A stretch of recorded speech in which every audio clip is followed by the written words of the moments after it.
que je préfère dans tout ce processus, c'est l'odeur. L'odeur de l'épice qui est pilonnée ou l'odeur de la cuisson du gâteau, c'est l'odeur de Noël. Pour moi, c'est très important.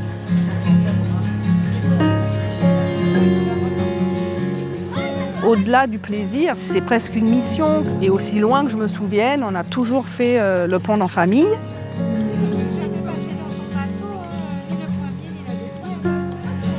Nous, on a toujours fait au goût.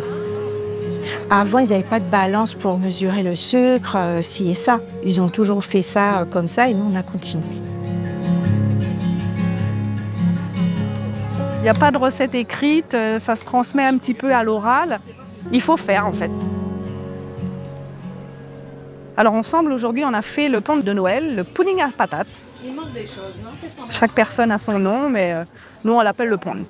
Je suis partie faire mes études à 14 ans, comme la plupart des jeunes Saint-Barth. Je ne suis pas revenue à chaque Noël, mais c'était un réel manque. Depuis que je suis revenue en 2011, je n'ai loupé aucune fabrication du pont en famille. Mes enfants qui, eux, pareil, sont partis aux études, particulièrement ma fille, elle exige d'être de retour pour être là le jour où on fait le pont tous ensemble.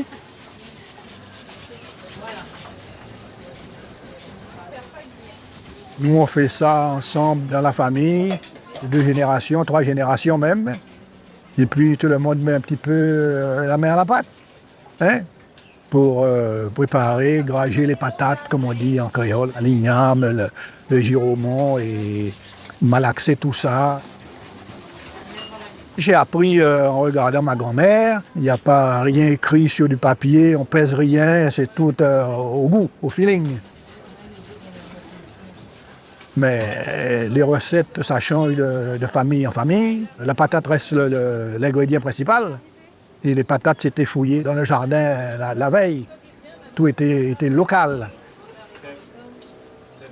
Beaucoup de gens disent que c'est un flan, les autres disent que c'est un gâteau. Pour moi, c'est les deux. Ça peut être moelleux, ça peut être assez dur, ça peut être vraiment mou.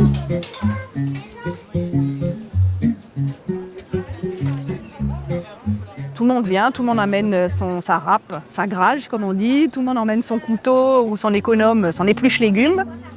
On s'y met tous, on bavarde, on raconte les anecdotes, on raconte des bêtises.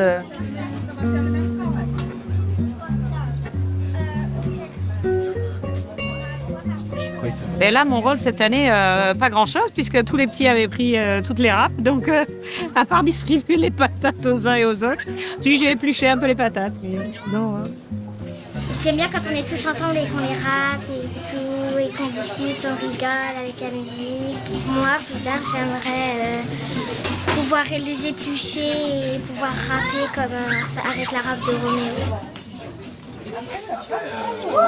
Il y a des rôles attribués, hein.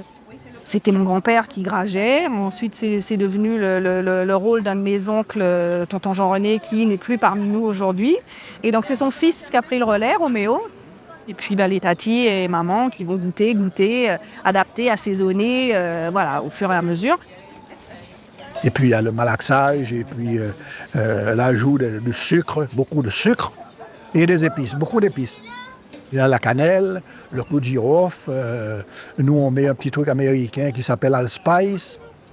En mettant au four, on met un sirop au-dessus. Ça ne brûle pas, ça ne se dessèche pas trop. Ça fait une belle croûte au-dessus. Il n'y a pas de fouilleux, comme on dit, comme avant. Tout est au four. Bonne heure et demie quand même, hein, parce qu'il faut cuire à petite chaleur, que ça ne brûle pas. Et souhaitant que le produit final vaut la peine qu'on a mis. L'amour dans toute chose, aussi en cuisine, hein, c'est l'ingrédient le plus important. Si tu n'aimes pas ce que tu fais, comment les gens vont aimer ce que tu as fait? Donc c'est l'amour, tout ça, c'est basé sur l'amour.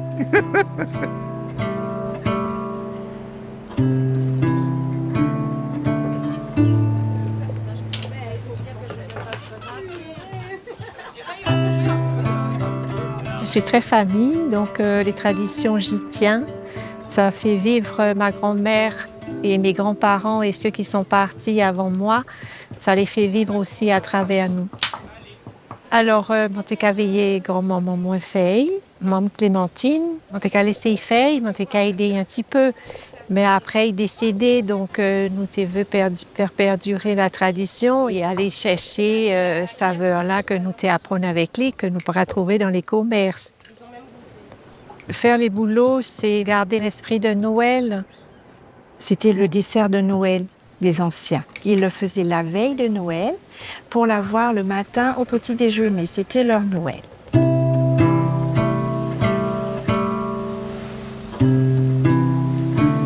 Le résinier, on le trouve au bord des plages. Pour ça, on dit des résiniers bord de mer. C'est avec ces feuilles-là que nous allons faire les petits bouleaux. Moi, j'ai eu de la chance. En mangeant des petits raisins, j'ai jeté les graines dans les aïeuls et l'arbre a poussé. Donc maintenant, je l'appelle résinier bord de case. Donc, on les fait bouillir pour les assouplir. Donc, comment on fait le boulot? C'est à base de patates blanches. On les lave, il faut les éplucher, il faut les grager. Nous, maintenant, on a une machine électrique et qu'on met les patates une fois lavées et épluchées dedans, ça va plus vite. C'est un appareil que nous réalisons avec un mécanicien, parce que Marie et moi sommes mécaniciens et Itika travaille avec un soudeur. Et il a réalisé l'appareil là, ça pour aller plus vite, parce que pour grager patates, si on veut faire une bonne quantité, et ça c'est fatigant. Maman, il a fait recette à part parce qu'avant, tu n'as pas mis tous les ingrédients. Alors, tu as mis sucre, cannelle et clous de girofle et un petit peu de peau d'orange. Quand nous mettons les épices, nous goûter à chaque fois pour voir si le dosage bon. Et comme ça peut être bouilli dans l'eau, si nous pas mettons assez d'épices et assez de sucre, il peut être un petit peu fade parce que l'eau peut prendre un peu les saveurs.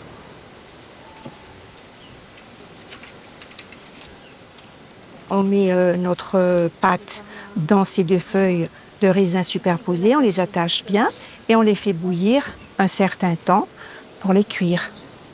On le plie comme un petit cadeau et on l'attache comme un petit cadeau. On appelle ça des bouleaux, mais c'est du boulot. Parce que tu n'y les bouleaux qu'on cuit dans l'eau et tu n'y le pudding qu'on cuit directement dans le moule. Avant, c'était café fait sur le feu de bois et maintenant avec gazinière, nous, ça allait plus vite aussi quelque part. Donc, nous café sur aussi la gazinière. La texture est très douce, au goût, au palais, ça descend très bien. Et surtout quand c'est chaud, quand ça vient de sortir du feu, c'est un délice. Le boulot, c'est une tradition. Je l'ai vu par mon arrière-grand-mère, ma grand-mère, ma maman. Et maintenant, c'est nous qui le faisons. Parce que le jour de Noël, c'est le partage. Donc les gens faisaient ça pour aussi partager avec les voisins. C'est une tradition vraiment ancienne et qui vaut le coup. Et les enfants veulent savoir aussi comment ça se passe. Il faut continuer à le perdurer.